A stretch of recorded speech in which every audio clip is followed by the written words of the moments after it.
Oke, di sini Bu Yarti mau menjelaskan, mempraktekkan bagaimana cara posting ya anak-anak. Yang pertama, siapkan akun yang diperlukan. Jadi menyiapkan buku besarnya terlebih dahulu. Yang kedua, saldo periode lalu dimasukkan terlebih dahulu. Kolom tanggal isinya satu ya. Kolom tanggal isinya satu, maksudnya itu tanggal 1. Kemudian kolom keterangan ditulis saldo. Terus kolom ref atau PR diberi tanda centang untuk memastikan bahwa pemindahan telah benar. Kemudian berikutnya jumlah rupiah ditulis pada kolom saldo ya, langsung masuk kolom saldo karena itu merupakan sisa bulan lalu.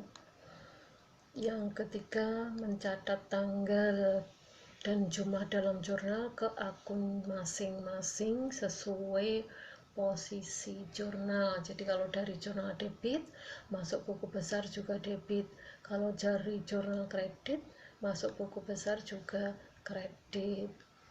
Kemudian kolom ref pada jurnal ditulis nomor kode akun buku besar ya. Jadi misalnya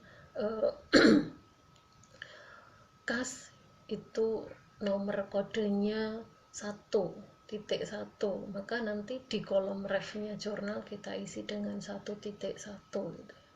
Kemudian pada akun buku besar ditulis halaman jurnalnya. Kolom ref pada buku besar itu nanti isinya halaman jurnal.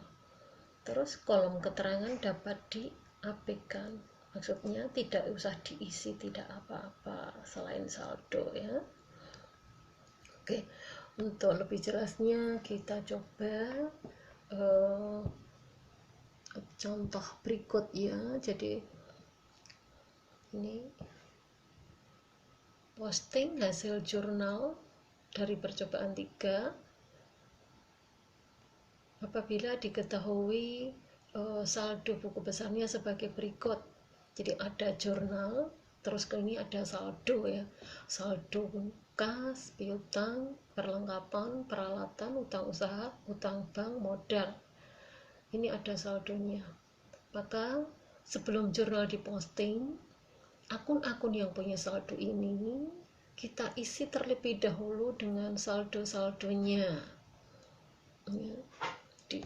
Ini ada saldo, kemudian sudah punya jurnal ya, jurnal. Kita lihat ini jurnalnya ya. Jurnal dimulai tanggal 4 sampai dengan tanggal 29 ya. Sudah ada jurnal, terus tadi ada saldo, maka sebelum jurnal diposting, saldonya itu dimasukkan terlebih dahulu ke buku besar ya. Jadi misalnya ini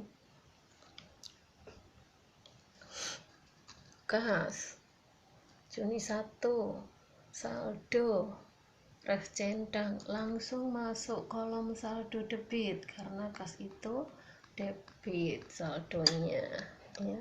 Terus selain kas tadi yang punya saldo adalah piutang ya.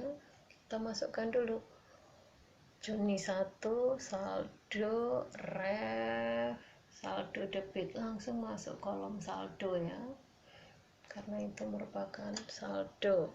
Kemudian berikutnya tadi selain piutang ada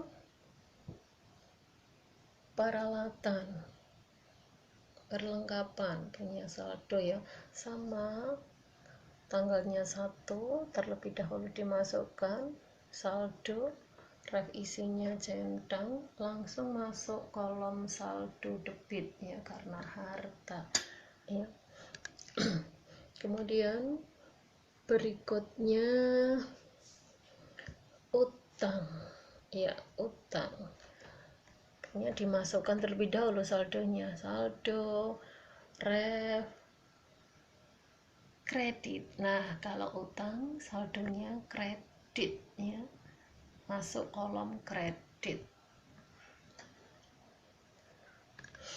Utang usaha utang bank sama masuknya kredit, modal juga masuknya kreditnya. Satu, saldo centang langsung masuk kolom kredit itu ya. Jadi saldo dimasukkan terlebih dahulu, ref isinya centang, keterangan isinya saldo, kolom tanggal isinya 1. Itu baru setelah saldo-saldo semua dimasukkan, jurnalnya baru mulai kita posting urut dari awal, dari ya di sini dimulai dari tanggal 4 karena yang paling awal itu transaksi tanggal 4 ya. Perlengkapan debit, kasnya kreditnya masing-masing 750.000.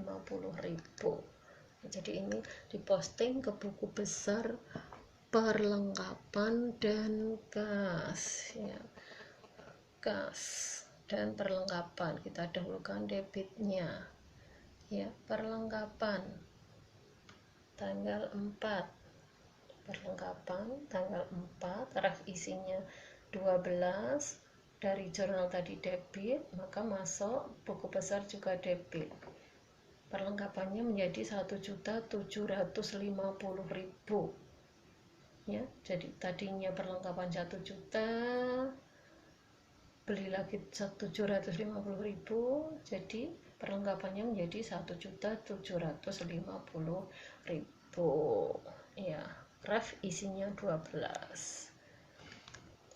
Terus tadi kas kredit, maka kita masukkan ke dalam buku kas, buku besar kas tanggal 4, membeli perlengkapan, refnya 12, masuk kolom kredit ya. Jadi kalau tadi sudah debit, sekarang kreditnya, kredit 750, kasnya tadinya 6.300.000, sekarang tinggal 5.550.000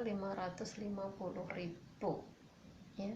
Jadi kasnya menjadi berkurang karena digunakan untuk membeli perlengkapan itu ya. Jadi kalau saldo debit kok ada kredit, maka dicari selisihnya. Jadi kalau kolomnya beda dicari selisihnya, kalau kolomnya sama dijumlahkan ya. Ini contoh yang kolomnya beda, saldo debit terus ada transaksi baru kredit, dicari selisihnya. Kalau yang perlengkapan tadi sama-sama debitnya,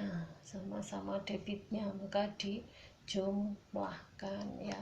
Debit dengan debit dijumlahkan tadi ya. Debit, transaksi barunya juga debit, dijumlahkan. Oke, jadi begitu ya cara menjurnal. Dari jurnal debit masuk buku besar debit, dari buku besar, dari jurnal kredit masuk buku besar kredit. Debit dengan debit dijumlahkan, debit dengan kredit dicari selisihnya, kredit dengan kredit juga dijumlahkan. Kemudian kolom ref tadi, kolom ref buku besar tadi isinya 12 ya.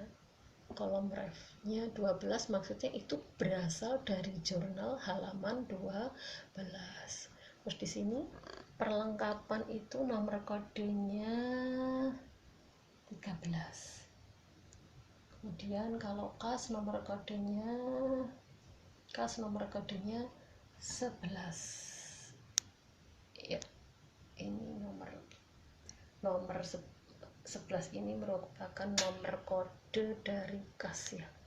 Nah, kenapa kita memperhatikan nomor kode? Karena ini berhubungan dengan kolom ref jurnal ya. Jurnal halaman 12 ya. Jadi jurnal ini halamannya 12, maka tadi kolom ref buku besar isinya 12. Nah, sekarang kolom refnya jurnal isinya 13 dan 11. 13 itu nomornya perlengkapan, 11 itu nomornya kas. Jadi maksudnya perlengkapan dan kas ini sudah diposting ke buku besar. Itu ya maksud dari kolom ref jurnal. Kalau kolom refnya buku besar tadi isinya 12, maksudnya berasal dari jurnal halaman 12. Itu ya anak-anak, mudah-mudahan bisa membantu kalian belajar akuntansi. Kalau ada yang kurang jelas bisa langsung ditanyakan ke Bu Yarti lewat grup ya. Sekian, assalamualaikum warahmatullahi wabarakatuh.